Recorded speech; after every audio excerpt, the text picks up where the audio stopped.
Deus é como um marido amoroso e carinhoso. Seu povo é sua noiva.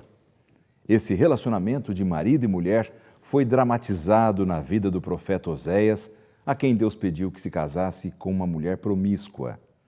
O amor de Deus, profundo, terno, clemente e persistente, é um modelo de fidelidade para nosso relacionamento de amor com Deus e também com nosso cônjuge.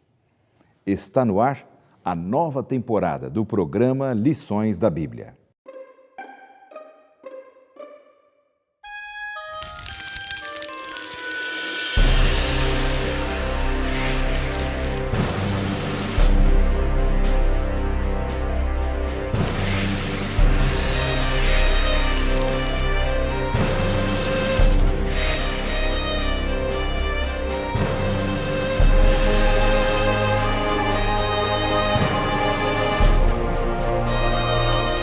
Semearei Israel para mim na terra, e compadecer-me-ei da desfavorecida.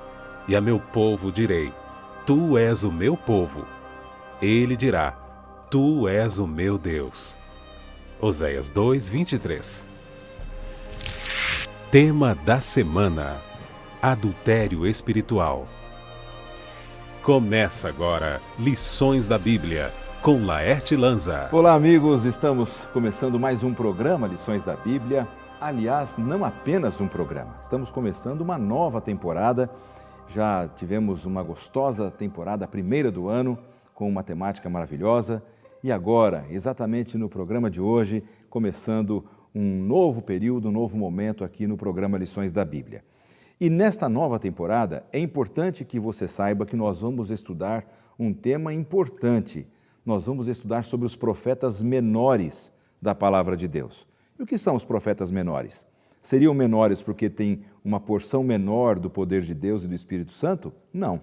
Eles são menores porque escreveram livros menores, porções escriturísticas menores, mas a importância espiritual sempre é importante, maior possível, como os profetas maiores da Palavra de Deus.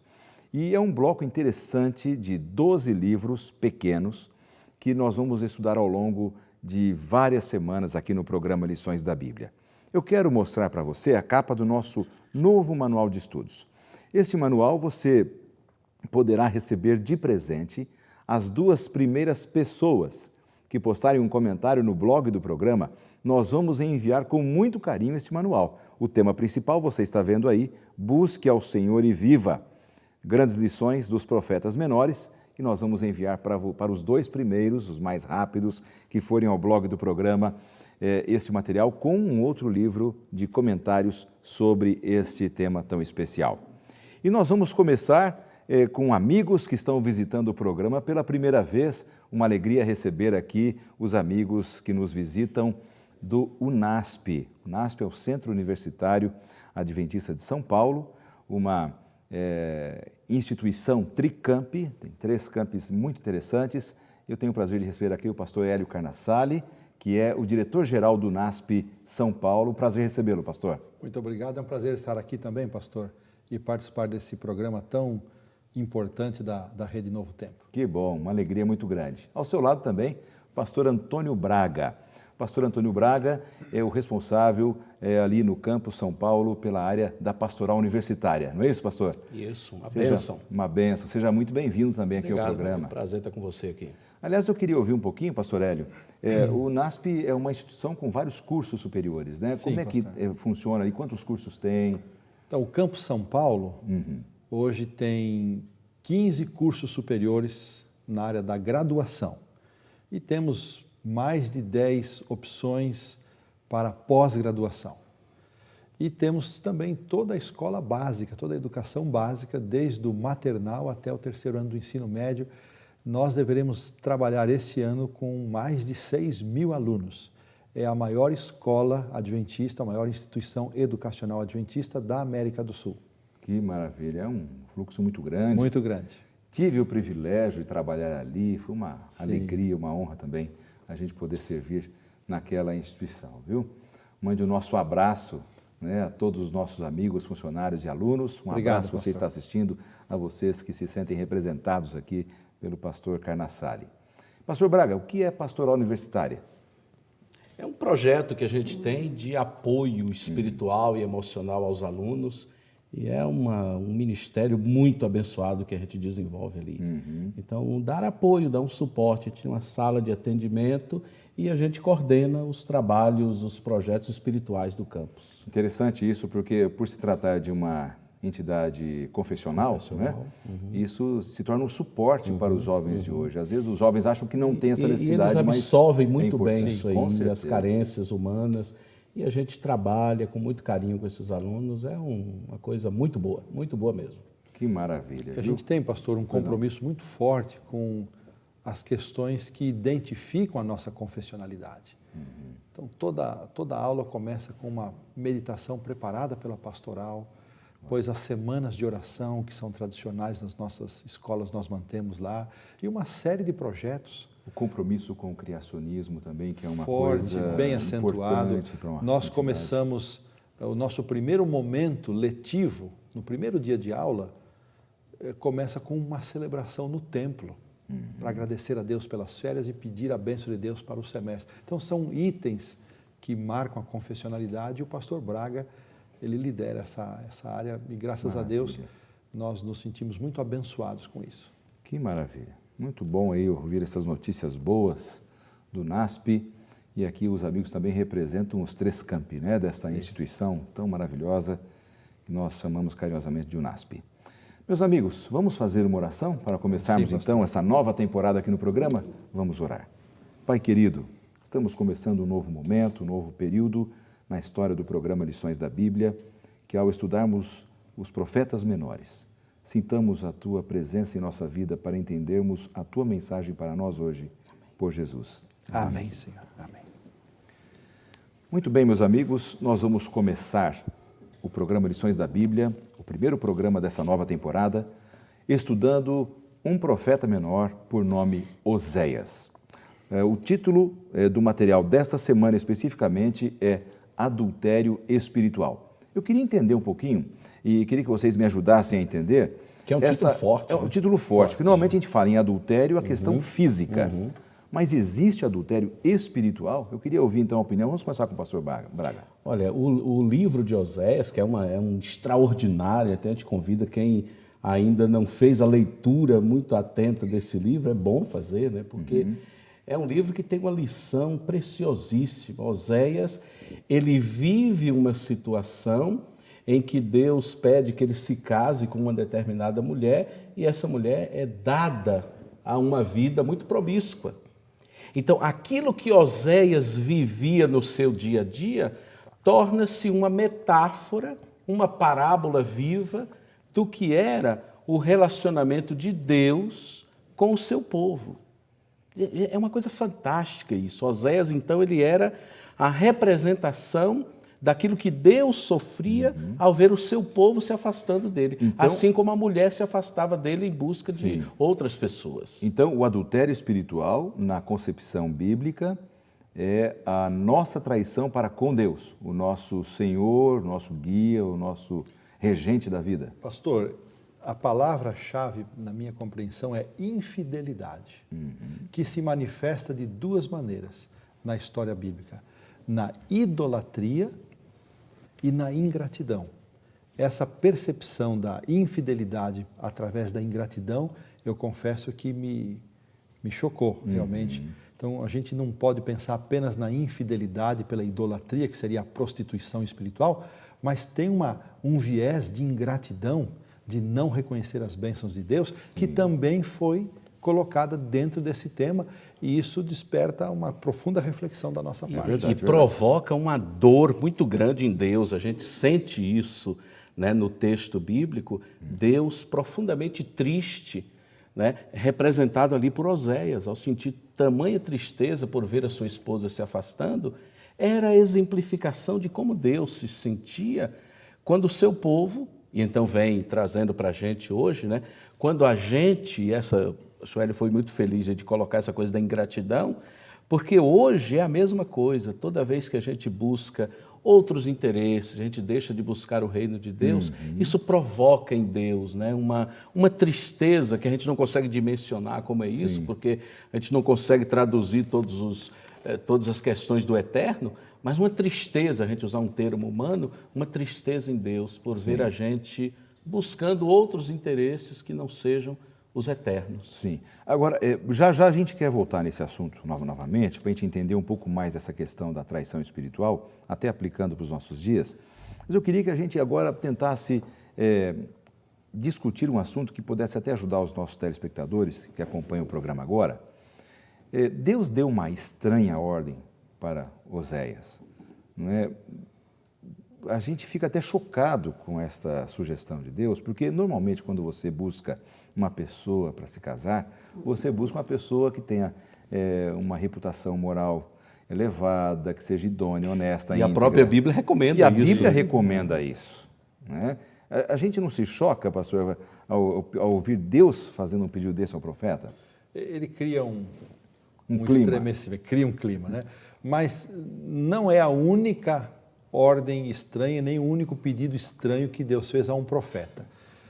Os profetas do Antigo Testamento, várias vezes, Isaías, Jeremias e Ezequiel, especialmente esses três, eles foram convocados por Deus a fazerem representações vivas.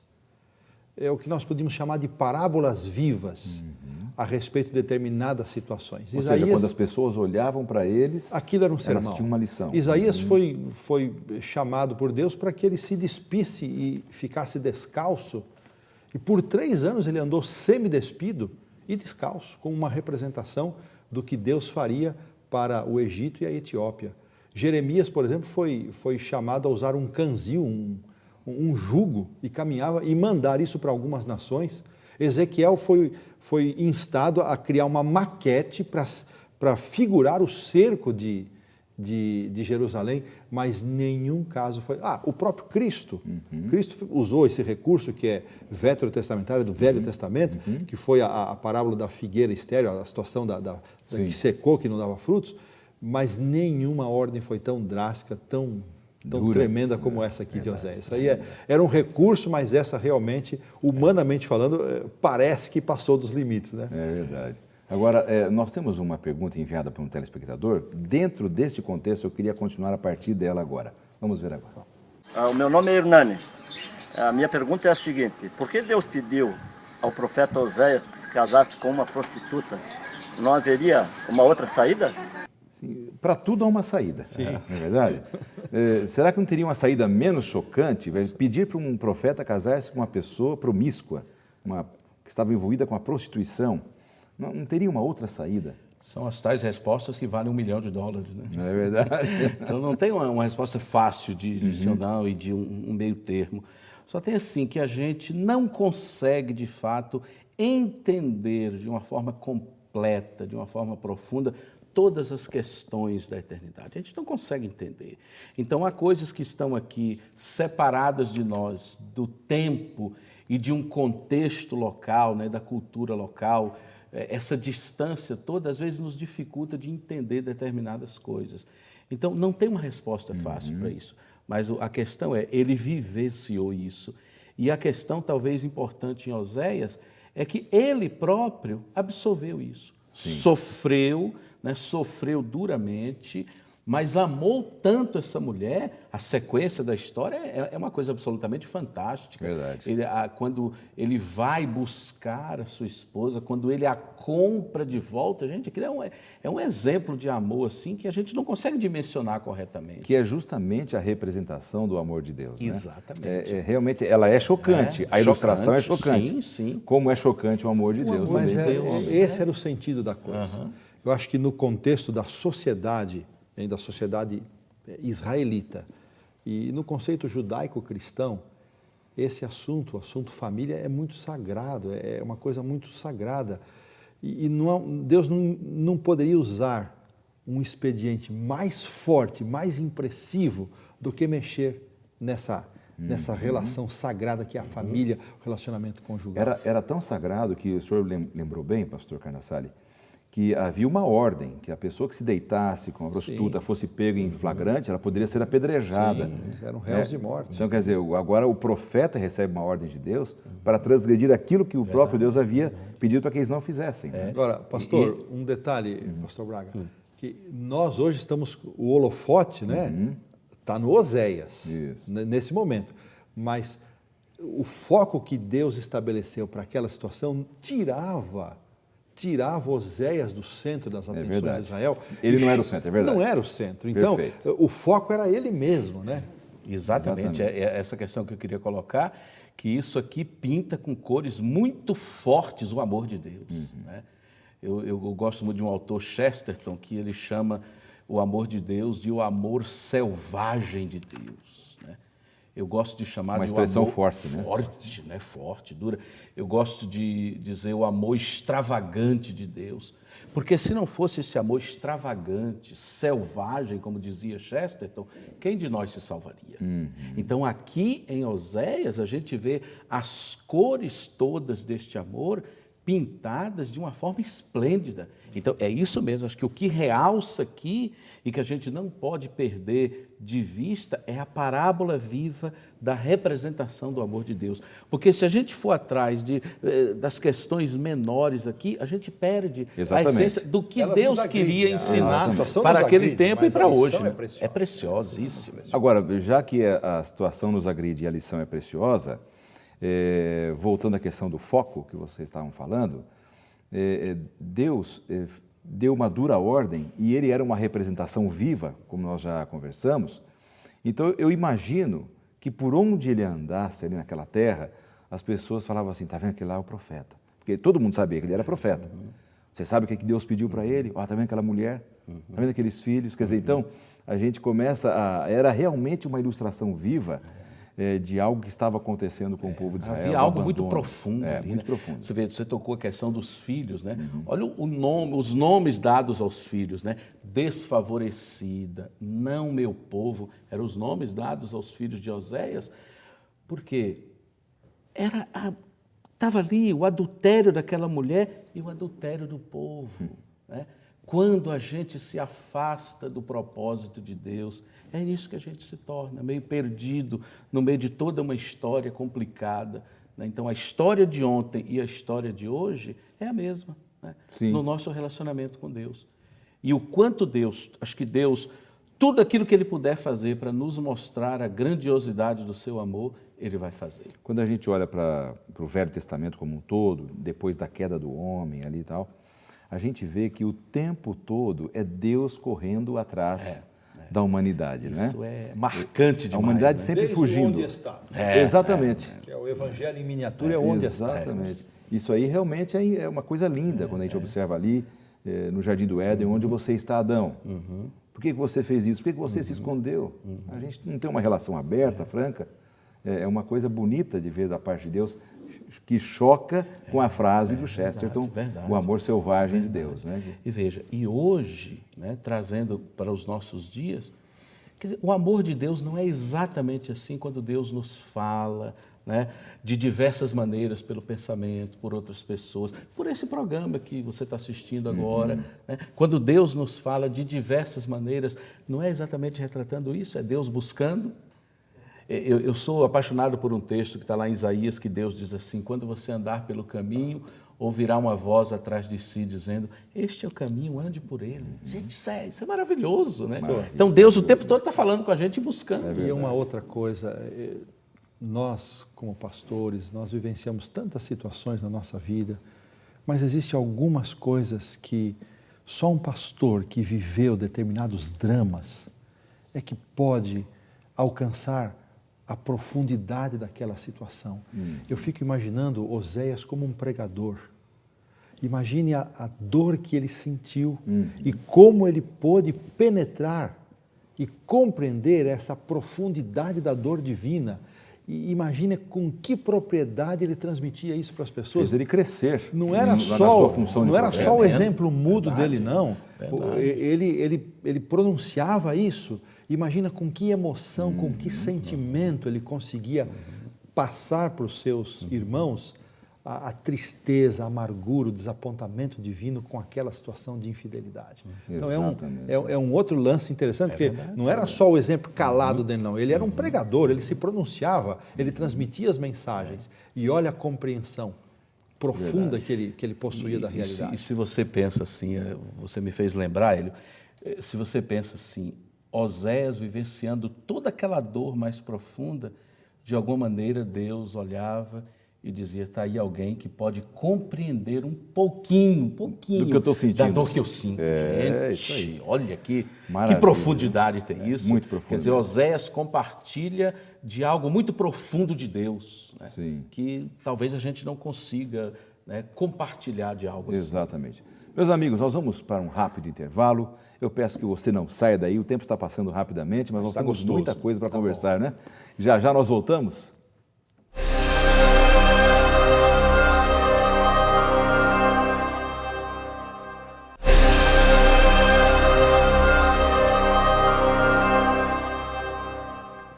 Estamos de volta com o segundo bloco do programa Lições da Bíblia dessa semana. E você sabe, estamos começando uma nova temporada aqui no programa. A primeira temporada do ano foi maravilhosa e agora, já no começo do mês de abril, começando um novo período, estudando os profetas menores da Bíblia, os profetas menores da Palavra de Deus. Menores não na sua importância, mas no tamanho do seu material que eles deixaram escrito para nós.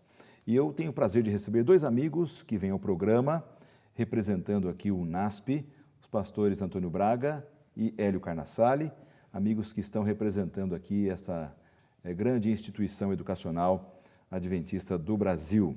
Aliás, pastor Hélio, qual é o site? De repente alguém fala, tem um site para a gente conhecer um pouco mais o site da instituição. Então é o www.unasp.edu.br. Esse é o site geral Tricamp. E depois, cada um dos 3 campi tem a sua sigla SP, EC, que é Engenheiro Coelho, e o HT, Hortolândia. Então, SP, EC, HT. E o geral é o nasp.edu.br. Que maravilha. Então, fica aqui a dica para você conhecer um pouco mais do NASP, né? Bom, nós estamos conversando hoje sobre o profeta Oséias, a quem Deus fez um pedido muito intrigante, estranho para o ser humano, intrigante. Ele pediu que o profeta procurasse uma mulher promíscua, de prostituições, e com ela se casasse, tivesse filhos, porque Deus queria fazer uma representação daquilo que acontecia entre Israel e ele. Deus como noivo, esposo, e Israel como a noiva, né? Tentando ilustrar ali a sua traição espiritual. Inclusive, o título do material dessa semana é Adultério Espiritual. Então, nós já vimos sobre esta ordem, os nossos amigos já falaram bastante sobre isso, muito importante, mas agora nós vamos falar um pouco mais, vamos destrinchar um pouco melhor o tema traição espiritual. A Bíblia diz que a esposa de Oséias era Gomer, não é? Gomer. Então, que ela cometeu adultério, etc., e vivia de prostituições ali. O que nós podemos dizer sobre a traição espiritual de Israel para com Deus? Pastor, eu volto àquele aspecto que eu mencionei na parte introdutória e que está concentrado no capítulo 2 do livro de Oséias. O povo de Israel recebia as bênçãos de Deus, era uma nação agropastoril, então eles, através das colheitas fartas, do gado, era uma época próspera em Israel. E eles recebiam estas bênçãos materiais e eles apresentavam dádivas aos deuses das nações vizinhas como gratidão por aquelas bênçãos recebidas. E, por outro lado, faziam também um uso egoísta destes bens materiais. Então, você vê aqui a infidelidade se demonstrando de duas maneiras. Primeiro, não reconhecendo a Deus como fonte de todo bem, e em segundo aspecto, fazendo um uso egoísta destes bens. Então, esse era um ponto muito forte dessa infidelidade. Interessante esse aspecto, porque a gente pensa assim, nossa, mas Deus era muito presente na vida de Israel, né? Lá no passado teve a retirada do Egito, o Mar Vermelho, o maná, tantas experiências. A gente imagina assim, que jamais eles virariam as costas para Deus, né?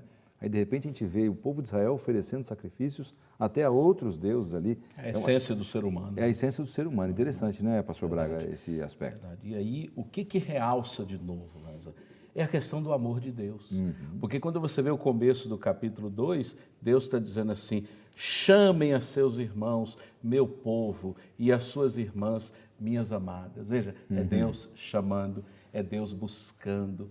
Né? Deus dá o livre-arbítrio ao ser humano para fazer como ele quer, mas Deus diz, tem um verso aqui que eu acho fantástico em Oséias, está aqui no verso 6, olha só isso aqui, que coisa interessante.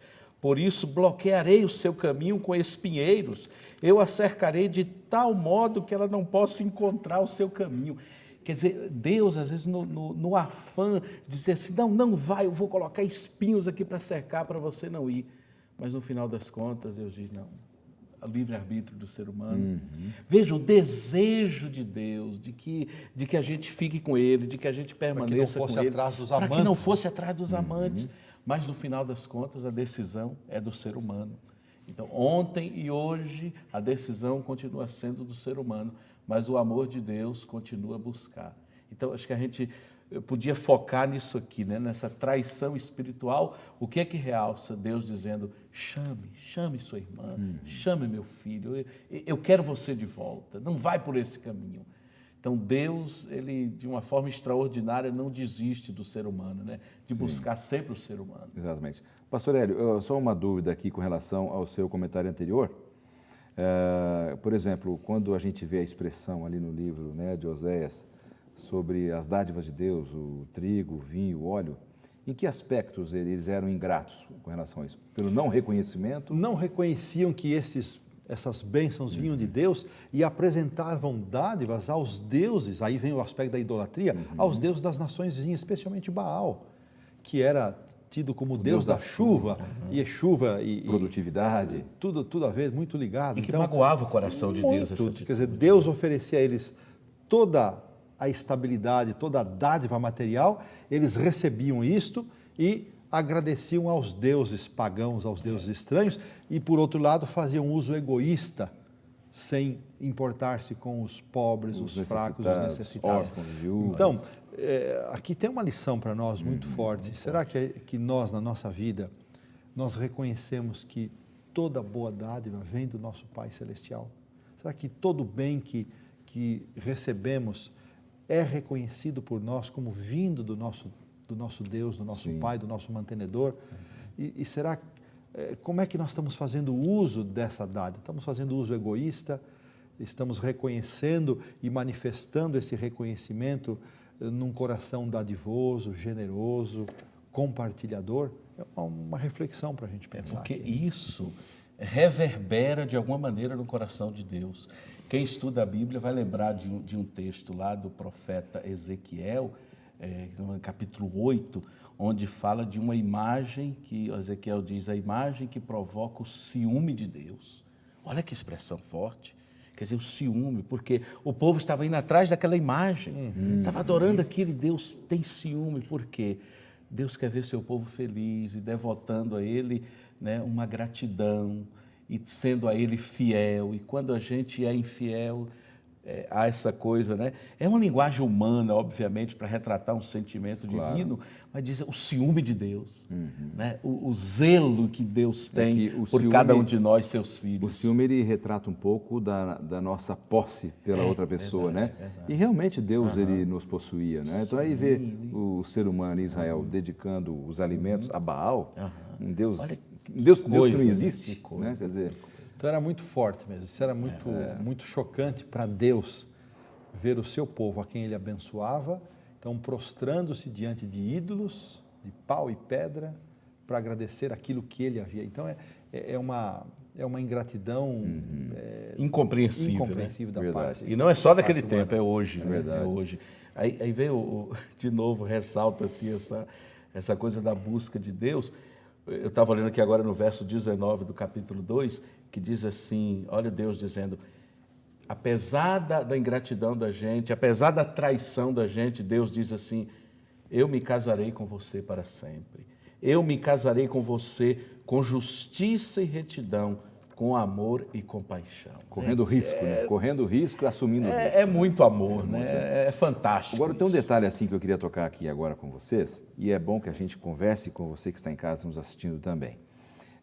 Às vezes a nossa ingratidão também é demonstrada para com Deus hoje, no nosso dia a dia, além dos detalhes todos que vocês já tocaram, na forma como nós investimos e naquilo em que investimos o nosso dinheiro. Então, por exemplo, eu tenho dinheiro para comer um lanche num shopping, mas não tenho dinheiro para participar de um projeto da minha igreja, da minha comunidade, investir num bom livro que possa me trazer uma formação na palavra de Deus.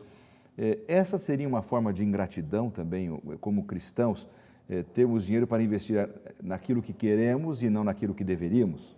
Certamente, acho que a gente sempre deveria se preocupar em fazer um contraponto a essa atitude com atitudes positivas. Até me lembrei nesses últimos meses, desde fevereiro até agora, está terminando agora na metade do mês de abril, a gente tem enfatizado um tema que é a colaboração. Ser mais colaborador. Então, acho que se a gente tem uma ferramenta, que é a gente contrapor sempre essas atitudes negativas com atitudes positivas. Então, ao invés de ser egoísta, vamos colaborar mais, vamos trabalhar a solidariedade, né? O amor ao próximo. Acho que se a gente não falar disso e não enfatizar isso e não incentivar essas ações e não praticar essas ações, aí o coração vai ficando mesmo desse jeito. Né? É verdade. E, pastor, as orientações bíblicas nos conduzem a um equilíbrio tão fantástico. Deus não exige que a gente abra mão do conforto, do bem-estar, não é isso. Mas quando as dádivas materiais que Ele coloca nas nossas mãos, elas são usadas unicamente para satisfação do nosso orgulho pessoal, eu acho que isso está aí o ponto da desgraça. Então, Às vezes se torna até uma maldição. Uma maldição. Então, Deus não impede que nós desfrutemos do resultado. Aliás, esse tema é Eclesiastes puro e esse é uma bênção, você desfrutar do fruto do seu trabalho. Então, não é nesse sentido, mas quando você faz uso das bênçãos de Deus apenas para a sua satisfação pessoal de forma orgulhosa, vaidosa, então aí a gente entra num viés muito perigoso, num caminho muito ruim de fortalecimento do egoísmo humano e de insensibilidade. Eu acho que isso fere muito o coração. E até a bênção pode tornar-se uma maldição. É verdade mesmo. Bom, agora temos um detalhe nessa história toda. Deus também não ficou só acusando, Ele fez promessa de restauração. Essa é a coisa mais linda da lição. Que promessa é essa? Como é que Deus se expressou através dessa Pastor, eu estava comentando com o Braga, tem coisas muito lindas aqui, duas para mim se destacam. Até vou deixar, Braguinha, para você falar um pouquinho da mudança dos nomes dos filhos, mas há um verso aqui que é o verso 15, então, do capítulo 2, ele diz assim: eu lhe darei dali as suas vinhas e o vale de Acor, ou Acor, por porta de esperança. Esse vale de Acor era o vale onde Acã pecou contra Deus ao esconder a sua capa, a capa que não deveria esconder. E essa palavra, Acor, é dificuldade, então é o vale da dificuldade. Então o que Deus promete? Eu vou trocar o vale da dificuldade por porta de esperança. Isso me emociona. Coisa linda, né? Então, eu não sei quantos dos nossos amigos espectadores estão nesse momento passando pelo seu vale de Acor, pelo seu vale de dificuldade. E eu deixo essa palavra aqui do meu coração para você, que Deus quer lhe dar uma porta de esperança. Amém. Ele quer tirar a sua dificuldade e lhe oferecer uma porta de esperança. Que promessa linda. Basta confiarmos nele. Nossa, né? Coisa maravilhosa. Lindo mesmo, lindo mesmo. Me fez lembrar um verso do Salmo, que Deus diz assim: eu tirarei suas roupas de tristeza e vestirei roupas de alegria, roupas de dança, roupas de festa. É a promessa extraordinária de Deus. E a mudança dos nomes dos filhos. Isso é incrível mesmo, incrível, né? incrível. Até o senhor falou que o pastor Braga ia comentar a um promessa, pouco mais porque sobre isso. aqui no capítulo 3 aqui, que é a reconciliação, a mulher de Oséias nessa parábola viva, né? Vou colocar assim, era uma novela daqueles dias que estava acontecendo diante dos olhos do povo. Ela se vai e depois ela está numa situação deplorável. Na verdade, ela estava sendo vendida no mercado de escravidão. E Deus diz: vai lá, busca a tua mulher. Gente, é um negócio, um Até negócio demais. a minha Bíblia tem um subtítulo que diz assim, no capítulo 3, a longanimidade de Deus. Longo ânimo de Deus, né? Coisa linda, né? Preciosidade. E olha aqui o texto, né? Aí Oséias tem eu gosto muito dessas entrelinhas, às vezes, do texto bíblico, porque diz que Oséias, para comprar a sua mulher de volta, ele paga um tanto em cevada, Metade Gente, metade em dinheiro, metade em produto. era como se assim, ele não tinha o dinheiro ele deu todo, tudo ele que disse, tinha. Eu vou dar a minha produção aqui. É, verdade. Deus não dá tudo por cada um de nós.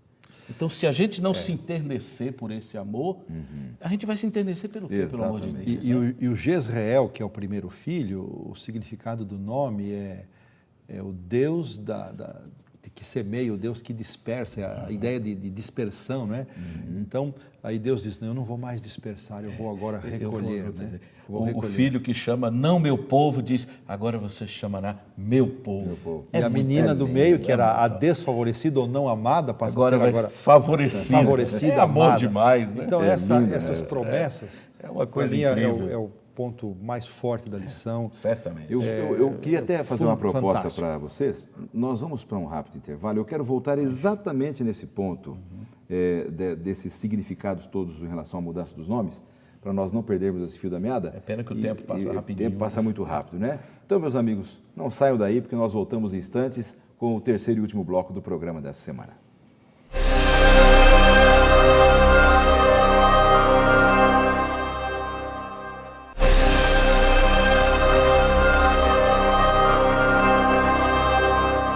Estamos de volta com o terceiro bloco do programa Lições da Bíblia. Você já está acompanhando o programa, você que está acompanhando melhor, já sabe que estamos estudando sobre os profetas menores no início desta temporada que promete ser maravilhosa aqui no programa. E antes de retomarmos com os nossos convidados o tema dessa semana, eu quero apresentar para você a oportunidade de estudar um pouco mais da Palavra de Deus. É incrível como estudar a Bíblia nos enriquece demais quanto a vários temas especiais da vida. Quanto mais nós estudamos a Palavra de Deus, mais nos aproximamos da sua vontade e do seu plano. É por isso que nós oferecemos para você a oportunidade de estudar a Palavra de Deus através dessa série bíblica Princípios. Uma série temática, tem vários temas incríveis. Um dos temas aqui, o amor de Deus, que é o foco que estamos estudando hoje, nessa semana, especialmente aqui no programa Lições da Bíblia. Você poderá receber gratuitamente este material em sua casa. Material excelente, quase 100 páginas coloridas, e você vai gostar demais, não apenas do formato, mas especialmente do conteúdo. Peça e nós enviaremos gratuitamente para você e sua família. Reparta com seus amigos, seus conhecidos, os conhecimentos que você vai adquirir através deste estudo, tá bem? Fica aqui a oportunidade de você receber em sua casa a série Princípios. Meus amigos, estávamos falando sobre a questão da mudança dos nomes, a longanimidade de Oséias ao ter ido comprar de volta a sua esposa a pedido de Deus. Achei bastante interessante a colocação que vocês fizeram de que ele deu tudo, ele deu a produtividade, cevada, deu dinheiro, ou seja, não tinha mais nada. Ele não tinha mais nada. Ele comprou, ele fez todo o seu sacrifício. E aí vem a longanimidade em mudar os nomes dos filhos, em trazer para si. E eu cortei bem no meio, eu sei que vocês tinham outras coisas para dizer. Você me permite ler aqui? Pois não, por favor. Olha só, como está precioso isso aqui, a gente volta ao verso 2, ao capítulo 2, no verso 23, Deus diz assim, eu a plantarei para mim mesmo na terra, tratarei com amor aquela que chamei não amada, direi àquele chamado não meu povo, você é meu povo. E olha o desejo de Deus aqui no final do capítulo. E ele dirá, tu és o meu Deus. O desejo de Deus, né? Que o amor dele encontre a reciprocidade. Né? Deus espera uma resposta. Deus espera uma resposta. Né? Isso é evidente o tempo todo. Ele chama, Braga, ele espera, ele quer uma resposta. Se a gente voltar no 21, eu não sei, a tua tradução é diferente da minha e do Lanza. É verdade. Eu Mas estou com ó, a 21, nova versão internacional aqui. naquele dia eu serei obsequioso. É um termo de pouco uso, ou seja, Deus vai se tornar extremamente favorável, favorecedor. É tremendo. Eu quero favorecer. A intenção divina de favorecer, de abençoar. a natureza divina é É abençoadora. abençoar, é verdade. Então, às vezes a gente fica brigando com Deus, querendo comprar a bênção dele, o favor de Deus, mas isso é da natureza divina. Você não precisa fazer nada. É para ganhar a intrínseco, bênção de né? Deus. Está ali, nele. tá ali.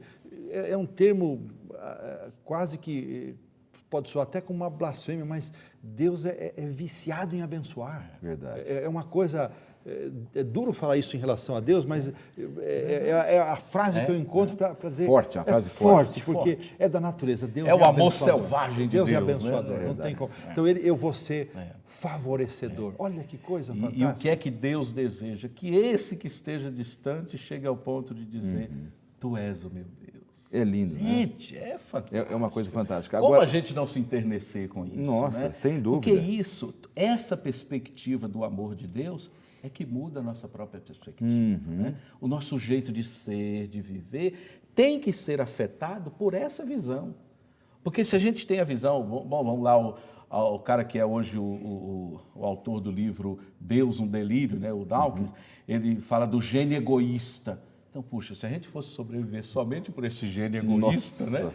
Quer dizer, toda solidariedade acaba, Exatamente. todo projeto de amor se perde. Exatamente. Mas não, nós somos filhos de Deus e Deus tem essa intenção de que a gente responda a Ele vivendo de uma forma melhor. no capítulo 4, tem aqui algumas acusações contra Israel, que nós já comentamos algumas coisas, e vale a pena a gente trabalhar rapidamente nesse momento. Até a minha Bíblia traz como a corrupção geral de Israel. Eu acho que a corrupção é um assunto tão forte, tão tema atual, bem ao atual mesmo pra tempo, gente, né? Em nossa Muito sociedade, recorrente, né? uma coisa muito recorrente em nossa sociedade materialista, capitalista, egoísta. A gente vê muita corrupção. E a gente percebe essa palavra aqui, a forma como Deus olhava para Israel. Israel se corrompeu, estão corruptos. Isso, por exemplo, esta acusação era justa sob o aspecto de que era o povo de Deus? Deus não podia ter poupado um pouco mais as suas palavras em relação ao seu povo? Para ver, pastor, o capítulo 2, ele termina até de forma melosa, né? Deus se derramando, né? E pedindo uma resposta. Aí você entra no capítulo 4, vem o capítulo 3 rapidinho aqui, que acentua a postura de Deus, a reconciliação, a longanimidade, mas aqui tem uma lição para nós. Deus ama o pecador, mas Ele não contemporiza com o pecado. Deus está atraindo, está atraindo, chamando, buscando, mas para quê? Ele não concorda com aquela postura. Não, então vai produzir uma transformação. Isso é evidente demais em todo o texto. Sim. Agora observe que a natureza dos pecados, veja, o capítulo 4, versículo 1, então diz que não há amor nem conhecimento de Deus. Agora, quando a gente lê a lista dos pecados, todos eles são pecados em relação ao próximo. Olha a profundidade disso, pastor. Aliás, vamos mencionar aí, vocês puderem mencionar aqui, tem aí perjurar, mentir. Matar, furtar, adulterar. Assassinato, roubo, adultério, né, derramamento de sangue. Arrombamento. Arrombamento, Olha, parece uma coisa do século XXI. Incrível, né? Até o cuidado com a natureza está aqui. Sim. Os animais do campo, as aves do céu, os peixes do mar estão morrendo. Então, A natureza pagando o preço. pagando o disso, né? preço por tudo isso, né? Quer dizer, são acusações muito fortes para um povo que dizia ter a Deus como Deus. Exato. E aí vem uma questão que acho que a gente não pode esquecer dela, que é isso mesmo. Deus, Ele perdoa, Ele faz tudo pelo ser humano, mas não é simplesmente passar a mão na cabeça e dizer, não, está tudo bem, meu filho, quando não está tudo bem. Até porque a gente não reconheceria o horror do pecado se Deus não apontasse, olha, filho, isso aqui está errado. Aí a gente reconhece. Sim. E a gente reconhecendo esse horror, a gente pode render-se a esse grande amor de Deus. Mas tem que reconhecer. E os versos 4 e 5 fala da omissão dos líderes espirituais, sacerdotes e profetas. Eles viam tudo aquilo, olha, não há quem contenda, não há quem repreenda, não há voz que se levante. Ele chega a dizer que eles tinham prazer na iniquidade do povo, os sacerdotes. Porque, veja, tempo. quem ama, coisa, né? educa, quem ama, corrige, né? Sim, Então, não é isso que diz a Bíblia? A omissão é um pecado tão ofensivo a Deus quanto estes outros que foram mencionados. E eu volto ainda, pastor, dizendo que quando Deus observa a maneira como nós lidamos com o nosso próximo. É a dimensão, é o reflexo da maneira como nós lidamos com ele. Então, não existe isso, eu estou bem com Deus, mas estou mal com o meio mundo. Não tem isso. Como é que o apóstolo vai dizer mais tarde, né? Se eu não amo o meu irmão a quem eu vejo, como é que eu vou amar o Deus a quem eu vejo? Né? A maneira como eu me relaciono com a família, com os próximos, com os meus colegas de trabalho, com os meus vizinhos, isso é um reflexo do meu relacionamento com Deus. Muita gente, não, eu estou bem com Deus, mas está mal com todo mundo, não tem. Tem alguma coisa que não está combinando, não bate, aí. Não está encaixado. Então, a maneira como eu lido com as pessoas, com todas as pessoas, é um reflexo da minha relação com Deus. E Deus está dizendo o seguinte, vocês me deixaram. Como é que se prova isso no relacionamento com as pessoas? Agora, veja que não há nenhuma referência aqui aos primeiros 4 mandamentos. Sim. Nenhuma referência. Verdade. Nenhuma referência. É mais com relação aos aspectos com o próximo. Porque né? Essa é uma verdade assim, né? Se essa ligação com Deus não está nos tornando pessoas melhores no trato com os outros, então eu preciso repensar como está essa relação. Exatamente. Quão profunda ela está. É verdade, é verdade. Agora, é o seguinte, nós vamos para a parte final aqui do nosso programa e eu queria que vocês me ajudassem a entender um pouco sobre esse chamado ao arrependimento. Deus chamou o seu povo ao arrependimento. De que forma Deus fez isso? Como isso se aplica a nós hoje, como povo de Israel espiritual?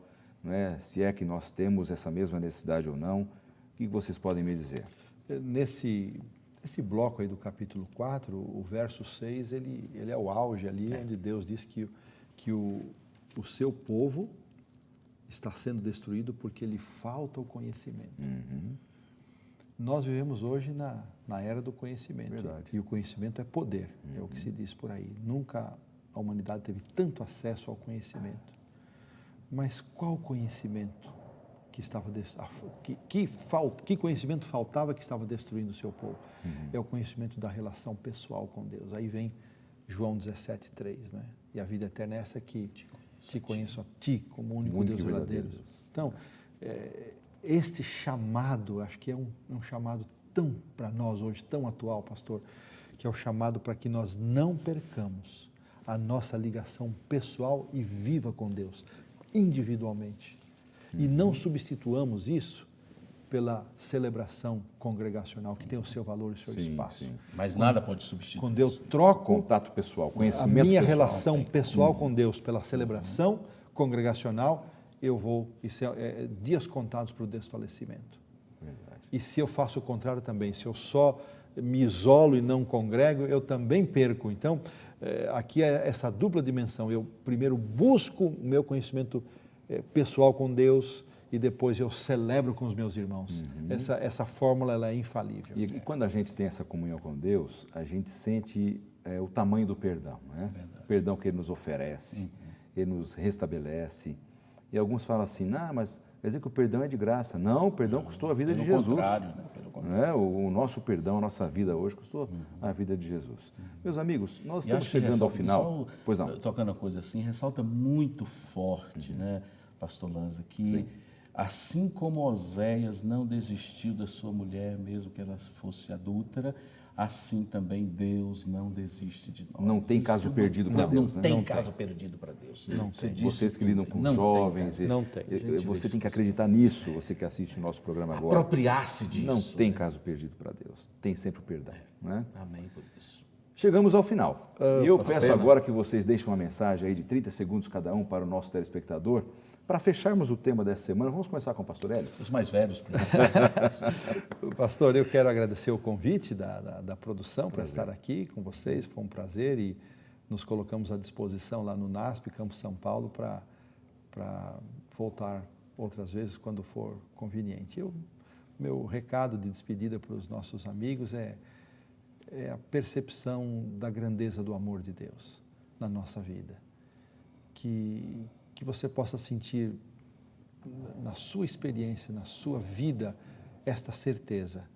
Isso não é um discurso bonito, é algo que a gente pode experimentar, essa convicção de que Deus está perto de nós, Ele está ao nosso lado, Ele vai conosco e não há profundidade, não há distância que nós tenhamos percorrido de onde Ele nos possa trazer de volta. Que você sinta-se aconchegado, abraçado, acolhido nos braços do nosso Pai de amor.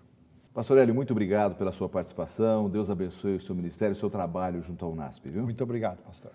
Pastor Braga, sua palavra final também. Obrigado por ter participado desse bate-papo espiritual tão gostoso. E eu deixo um pensamento para você que me é muito caro. Eu li esse pensamento uma vez e ele gravou para mim. Não importa quão longe você tenha ido numa estrada errada, em qualquer lugar que você decide voltar, Deus colocou ali uma placa de retorno. Sempre. Deus está ali esperando a gente retornar. Acho que essa é a preciosidade do Evangelho, a preciosidade do amor de Deus. Pastor Braga, obrigado pelas suas considerações. Deus abençoe seu ministério também junto ao UNASP. Obrigado, amigos, porque vocês estão sempre ligados aqui, participando da programação da TV Novo Tempo e do programa Lições da Bíblia. Vamos fazer uma oração para terminarmos? Sim, pastor. Pai querido, obrigado pelo teu imenso amor. A despeito da nossa ingratidão, obrigado pelo teu perdão, pelas novas oportunidades. Amém. Em nome de Jesus. Amém. Amém. Amém.